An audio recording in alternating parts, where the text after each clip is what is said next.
Saudara-saudara yang dikasihi oleh Tuhan, Shalom. Kita akan mengawali hari kita pada saat ini dengan membaca kebenaran firman Tuhan dalam Morning Call GPIB bersama-sama dengan saya, Pendeta Radius Aditya Jonar, MTH, Ketua Majelis Jemaat GPIB Pelangi Kasih Lawang. Sebelum kita membaca dan merenungkan firman Tuhan, kita akan satu dalam doa. Mari kita berdoa. Allah Bapa Sorgawi, kami bersyukur untuk kesempatan Tuhan yang boleh memberikan bagi kami nafas kehidupan yang baru. Saat ini kami hendak mengawali kehidupan kami di dalam tuntunan firman-Mu. Kiranya Tuhan Yesus memberikan bagi kami Roh Kudus sehingga kami dapat memahami akan firman-Mu dan melakukannya dalam kehidupan kami sehari-hari. Dalam nama Tuhan Yesus kami berdoa dan mengucap syukur. Amin. Saudara-saudara yang dikasihi oleh Tuhan, firman Tuhan yang akan kita renungkan pada kesempatan ini diambil dari Kisah Para Rasul pasal 4 ayat 18 sampai 22. Kisah Para Rasul pasal 4 ayat 18 sampai 22. Yang demikian firman Tuhan. Dan setelah keduanya disuruh masuk, mereka diperintahkan supaya sama sekali jangan berbicara atau mengajar lagi dalam nama Yesus. Tetapi Petrus dan Yohanes menjawab mereka, "Silakan kamu putuskan sendiri. Manakah yang benar di hadapan Allah? Taat kepada kamu atau taat kepada Allah? Sebab tidak mungkin bagi kami untuk tidak berkata-kata tentang apa yang telah kami lihat dan yang telah kami dengar." Mereka semakin keras mengancam rasul-rasul itu, tetapi akhirnya melepaskan mereka juga, sebab sidang tidak melihat jalan untuk menghukum mereka karena takut akan orang banyak yang memuliakan nama Allah berhubung dengan apa yang telah terjadi. Sebab orang yang disembuhkan oleh mujizat itu sudah lebih dari 40 tahun umurnya. Demikianlah firman Tuhan. Saudara-saudara yang dikasihi oleh Tuhan, pernahkah kita mendengar nama Yap Thiam Hien? Yap Thiam Hien adalah nama seorang warga Indonesia yang berasal dari suku Tionghoa. Ia berprofesi sebagai seorang pengacara, dan sebagai seorang pengacara, uang bukanlah tujuan ketika ia membela suatu perkara atau kasus. Motivasinya adalah untuk melayani dan melindungi hak-hak mereka di mata hukum. Oleh karena itu, hampir semua kasus yang ditangani selalu kental dengan isu-isu yang berkaitan dengan hak asasi manusia serta prinsip-prinsip negara hukum dan keadilan. Tetapi yang unik adalah Pak Yap selalu menekankan kepada kliennya, jika ingin memenangi perkara, tidak usah memilih dirinya sebagai pembela. Tetapi jika saudara sudah merasa cukup dan puas untuk menyampaikan kebenaran saudara, maka saya mau menjadi pembela saudara. Itu yang dikatakan oleh Pak Yap, seperti yang dikutip dari buku Yap Thiam Hien, 100 tahun Sang Pendekar Keadilan. Kebenaran adalah nilai tertinggi dalam kehidupannya. Bahkan untuk menegakkan kebenaran itu, Pak Yap tidak mau berkompromi dan siap untuk menghadapi segala risiko apapun. Sebagai seorang Kristen, Pak Yap merasa bertanggung jawab untuk selalu menyampaikan kebenaran sebagaimana yang Kristus ajarkan. Saudara-saudara, semangat untuk menyuarakan kebenaran ini juga tampak dalam sikap Petrus dan Yohanes ketika mereka berada di hadapan para pemimpin agama. Para pemimpin agama merasa tidak senang ketika melihat perkembangan yang sangat pesat dari jumlah orang yang percaya kepada pengajaran para rasul tentang kuasa dalam nama Yesus. Para pemimpin agama tidak mau disaingi oleh kuasa apapun di luar mereka. Dan karena itu dengan alasan untuk membela agama Yahudi, para pemimpin agama itu berusaha untuk membungkam para rasul. Mereka lalu membawa Petrus dan Yohanes dalam suatu sidang khusus, dan dalam kesempatan itu mereka berdua diperintahkan untuk tidak lagi menyampaikan atau mengajarkan segala sesuatu yang berkaitan dalam nama Yesus. Tetapi apa jawaban Petrus dan Yohanes? Mereka mengatakan, "Silahkan kamu putuskan sendiri manakah yang benar di hadapan Allah. Taat kepada kamu atau taat kepada Allah. Sebab tidak mungkin bagi kami untuk tidak berkata-kata tentang apa yang telah kami lihat dan yang telah kami dengar." Jadi bisa dibayangkan jawaban semacam ini yang mereka sampaikan, dan sudah pasti tidak menyenangkan hati para pemimpin agama. Pertanyaannya adalah, kok mereka berani menyampaikan jawaban seperti itu?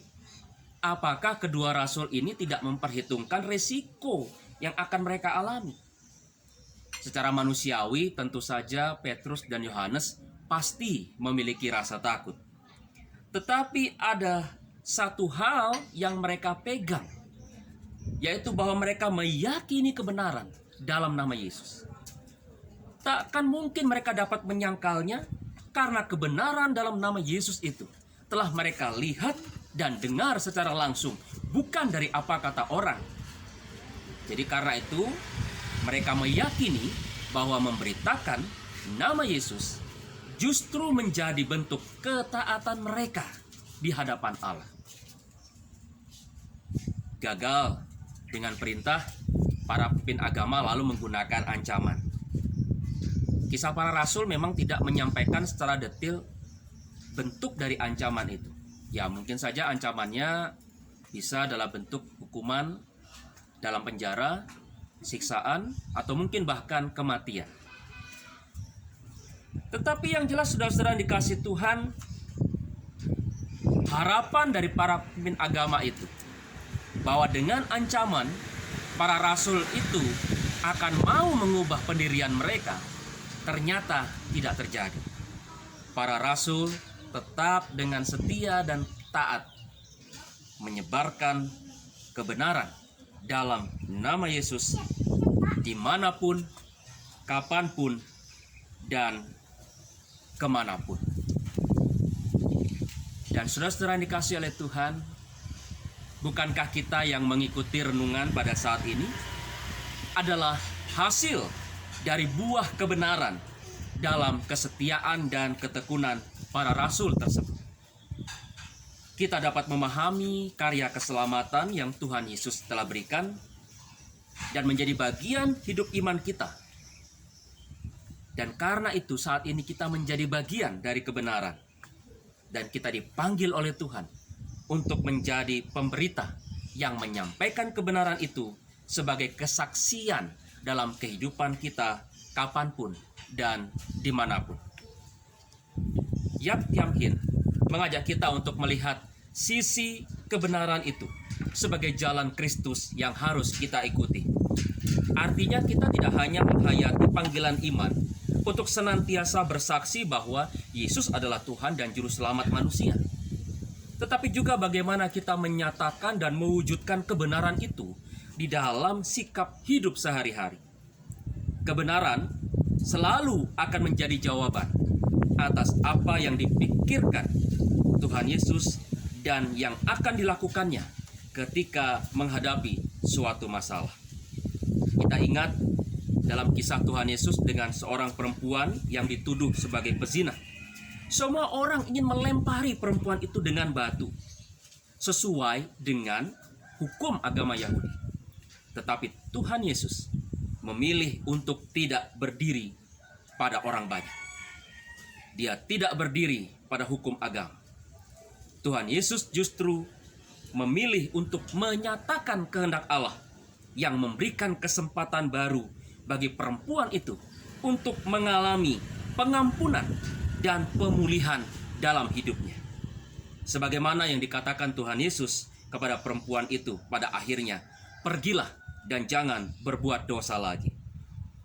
Tuhan Yesus memberikan pengajaran pada kita yang sangat indah, bahwa kebenaran itu artinya mengikut kehendak Allah dan bukan kehendak manusia. Sebab itu saudara-saudara, mari kita membangun prinsip kebenaran itu sesuai dengan kehendak Tuhan. Walaupun tentu untuk mengatakan kebenaran tidak mudah, melakukan kebenaran jauh lebih sulit.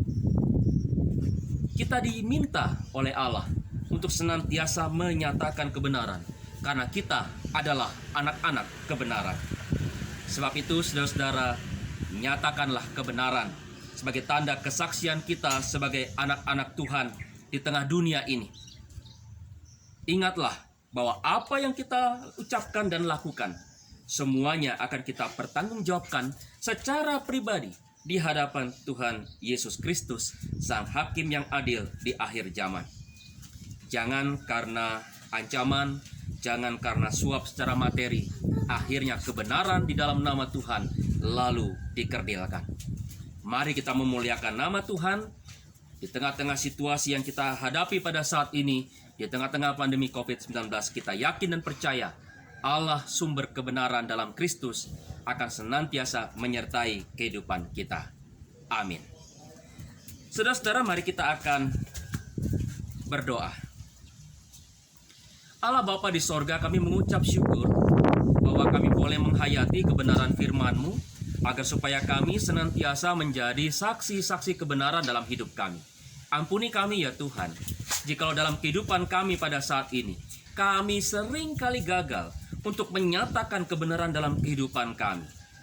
Saat ini kami mau membuka hati kami ya Tuhan, agar supaya kuasa kebenaran firman Tuhan masuk dalam kehidupan kami, dan kami dibaharui untuk menjadi pelaku-pelaku firman yang senantiasa siap menyatakan kebenaran melalui tutur kata kami, melalui pikiran kami dan tindakan kami, sehingga melalui semuanya itu nama Tuhan Yesus dipuji dan dipermuliakan.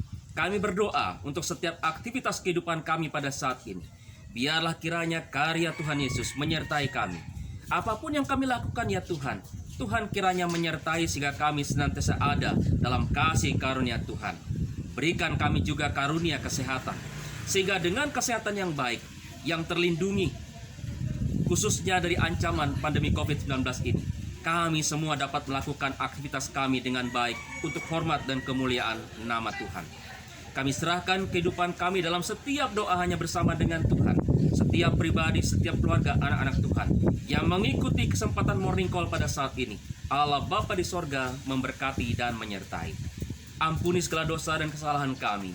Dan setiap doa dan pengharapan ini kami bawa hanya dalam nama Tuhan kami, Yesus Kristus, Tuhan dan Juru Selamat kami yang hidup. Amin. Terima kasih untuk kebersamaan kita dalam pembacaan dan perenungan firman Tuhan. Kiranya kasih Tuhan Yesus menyertai kita dan senantiasa memberikan kekuatan di dalam menjalani hari demi hari di tengah-tengah situasi pandemi COVID-19 pada saat ini. Tetap sehat, tetap semangat dalam iman. Tuhan Yesus menyertai kita. Amin.